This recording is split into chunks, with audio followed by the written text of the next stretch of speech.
Welcome to this video where we'll be learning about the different type theories. हम अलग-अलग personalities के बारे में समझेंगे and we'll be referring to class 12 psychology NCERT for this. Now type theories हम पढ़ क्यों रहे हैं? Well, type theories help us understand the different personalities that we might have. Personalities कैसे होते हैं? Personality से हम कहना चाह रहे हैं कि हर इंसान में कुछ character traits होते हैं, कुछ qualities होती है that remain same more or less throughout different time and situation.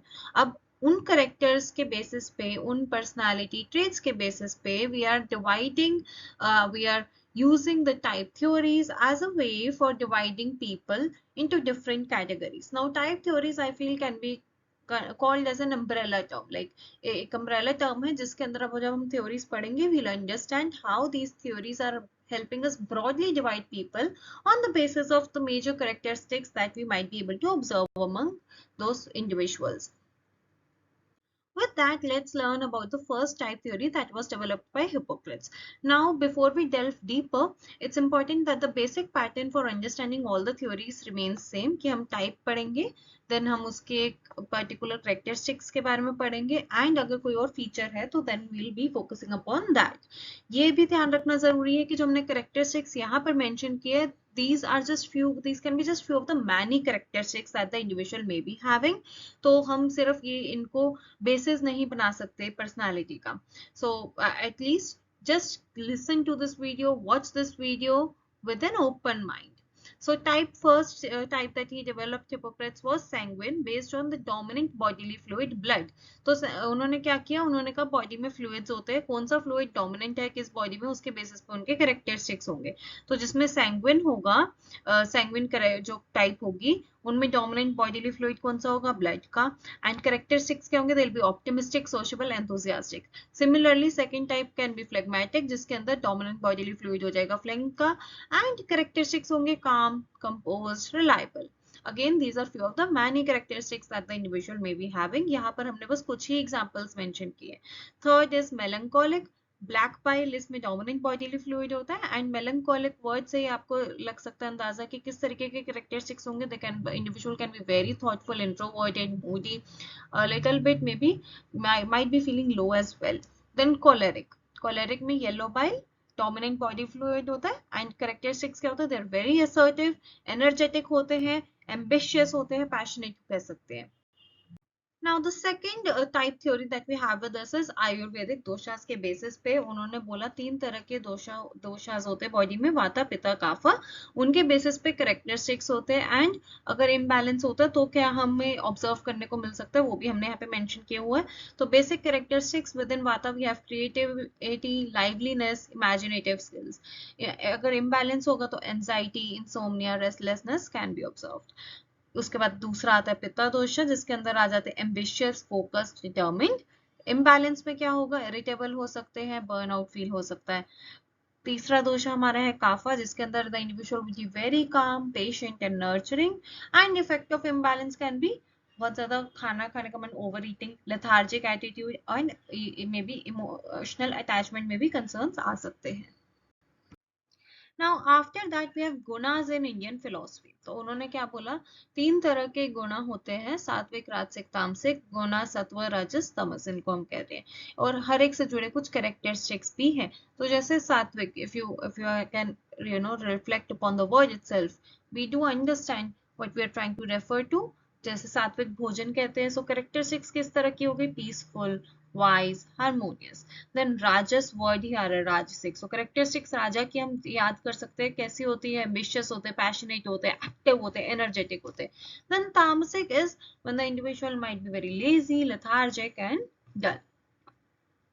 Then Sheldon's body type. Now this is another theory developed by Sheldon wherein he linked body type with temperament. कि body का क्या type है उसके basis पे फिर हमने उसका temperament को correct किया है. Now body type तीन तरीके के बताए, endomorphic. Endomorphic में the characteristics that are known are the fat, soft and round kind of body type. And किस तरीके के individual में traits हो सकते हैं, they might be sociable, friendly, happy go lucky. Then we have mesomorphic. Mesomorphs have like strong muscular body and अगर सोचो कि strong muscular, so what kind of correct traits they developed for mesomorphic, they linked the traits energetic, competitive, and can be called as assertive as well. Then we have ectomorphic. Ectomorphic में these are the thin individuals. They might be tall as well. And तो इनकी characteristic traits क्या बताए गए?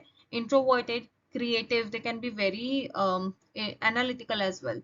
And उन्होंने कुछ कुछ associated health risk भी बताए. But of course we are not just pinpointing anything with these type theories. We are just sharing them for knowledge purposes. Please keep an open mind while listening to them.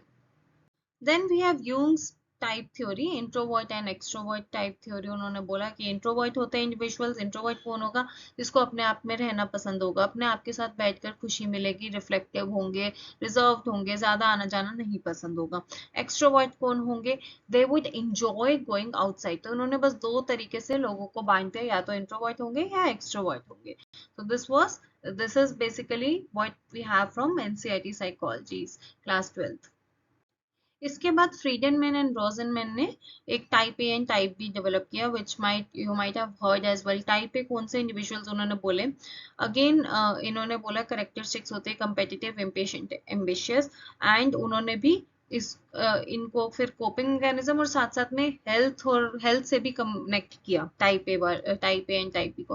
तो type A के अंदर कितनी बारी कहते हैं कि जो health related concerns होते हैं, हार्ट डिजीज से रिलेटेड, स्ट्रेस से रिलेटेड, ब्लड प्रेशर से रिलेटेड हो सकते हैं. तो कोपिंग क्या कर सकते हैं हम? कोपिंग के लिए टाइम मैनेजमेंट, रिलैक्सेशन टेक्निक हम यूज कर सकते हैं. टाइप बी कौन से होते हैं? Individuals who are can be called as opposite of type B, कि they are very relaxed, they are laid back, they would have patience. ऐसे नहीं होगा कि हर काम में जल्दी है. And इनमें फिर mindfulness, stress reduction techniques, of course these can be used for our daily living as well, for benefiting our daily lifestyle as well. Then we have type C that was developed by Morris. उन्होंने बोला type C होते हैं वो individuals who are suppressing their emotions, who would be cooperative, extraordinarily cooperative rather, compliant होंगे. And क्या associated health risk हो सकते हैं?